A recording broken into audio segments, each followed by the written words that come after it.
My name is Geske.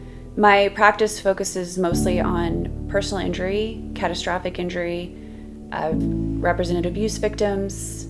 I deal in professional malpractice.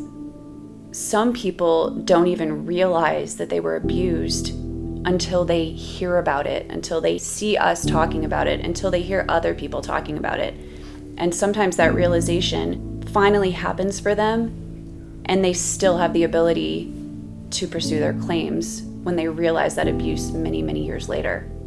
You might be in a situation where you feel like it's your fault because you were complicit, because you didn't fight back, but that doesn't mean it's your fault, and that doesn't mean it was okay. And just because it doesn't fit into some classic mold of what you've heard is sexual abuse doesn't mean that your situation wasn't abuse. If it feels wrong, it probably was wrong. When the Archdiocese cases out of Santa Fe were being litigated, I had the fortune of representing an individual. He'd been subjected to various forms of abuse throughout his childhood into teenage years. And it was awful.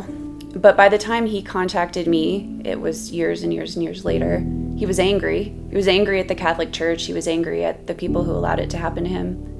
He was mostly angry that no one took responsibility for all of the pain that was inflicted on him, and no one ever said sorry.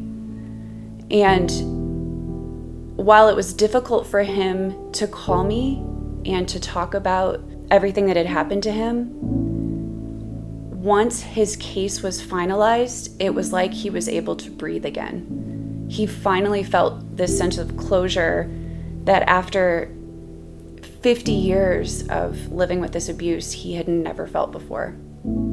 You are absolutely not alone.